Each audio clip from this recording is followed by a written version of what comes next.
Hey guys, I just wanted to take a moment to talk with you about my experience with COVID. Um, I know you're sick of hearing about it, but I just want you guys to take a look. So right now, what you're seeing is a picture of my grandmother taken on March 30th, 2019, just last year. Um, I, I mean, like pause and try to zoom in. That's what's written on her in the background, her care facility. She was 72 years old at the time of this picture.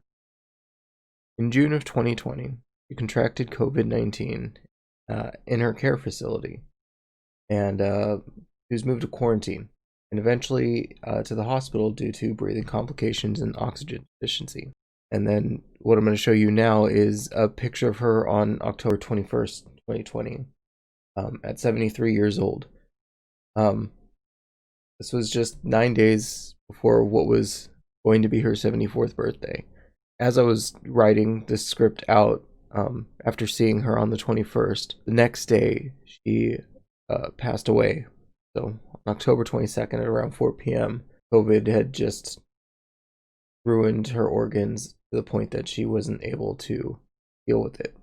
She went downhill really fast. From June to October, um, that was her. And even then, it wasn't that fast. Like, here's a picture of her from July 25th of this year. This was a month after she had originally contracted COVID and after she had been released from the hospital back to her care facility. So this was the first picture we were able to get of her on July 25th. As you can see, she's still, smiling, because she got to see her family. I want you guys to take a look at her mom. This is my great grandmother at 86, about 10 months before she passed. And I'll put them up side by side right now so you can see that basically in 3 months' time, really, the damage that was caused by the virus took, 12 years off my grandmother's life right there and just exacerbated almost all of her medical conditions. She was not the healthiest of individuals. I want you guys all to stay safe out there. Um, Originally, I had written here, COVID may not have taken my grandmother yet, but it definitely severely cut the amount of time I get to spend with her on this earth.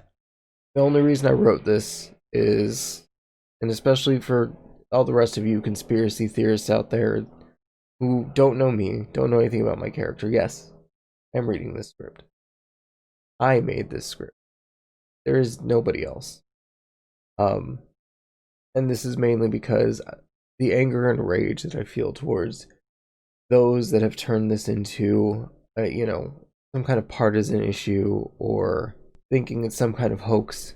Uh, I just, I'm trying not to be so hateful towards that kind of thinking. To all of you that do think that, though, that's the exact kind of thinking that got my grandmother infected in the first place. Um, the care facility, despite it being on lockdown, did not test their staff as regularly as they should have.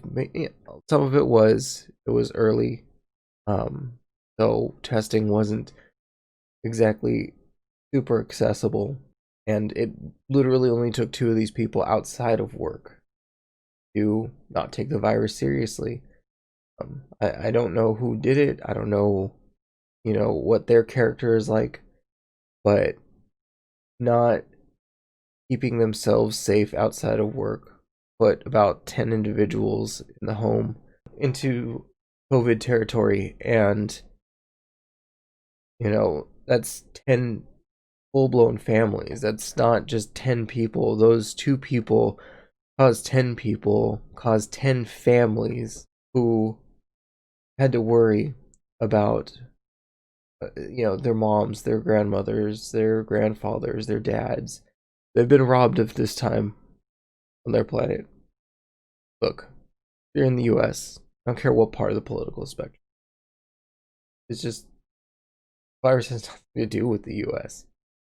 Anybody who thinks otherwise, that turns this into some kind of partisan issue, Just stop.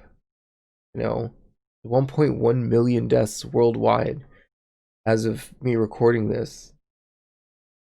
That means there's 800,000 people that aren't even a part of this country that are dead. Some in places with more strict policies than the US. Isn't that a hoax? Isn't some kind of partisan issue in the US? Nobody cares about the US politics. This is about a virus that is ravaging our world. So please, put aside your unnecessary nationalism, and just stay safe. Wear a mask. And if you don't want to wear a mask, I mean, you do you. But don't get on somebody else's case for wanting to wear a mask. And if anybody asks you to wear a mask, I mean, come on. How hard is it to just put on a mask for a few seconds until they walk away and then take it off? Like, if it's that much of an issue to you, I mean, what does it hurt? Anything. I don't know. It's not about some new world order. It's not about this anything. Just please stay safe out there. Like I said, it's just no matter who you are, no matter what you believe. Look, I've got love for you. Like my grandma had love for everyone around her. I hope what is happening to our world right now, something that we can get in control sooner rather than later. I love you, Mana. I love all of you out there. Please take this precaution. That's all I'm asking. And though I'm nobody to be listening to, just please stay safe. We don't need any more unnecessary death. And with that, I want to leave you with a voicemail from my grandmother that I have saved. Hi, sweetheart. This is Mana. It's about 5:45. I'm not sure if you're home or not, but I just thought I'd call you and tell you I love you and I miss you a lot. I hope everything is going well with you, especially your job and your health. Take care of yourself. It's really important. I love you lots, and I hope everything is well. I've been thinking a lot about you. I miss you, sweetheart. I will, hopefully I will get a hold of you next time that I call. I love you, and I'll talk to you soon. Bye-bye.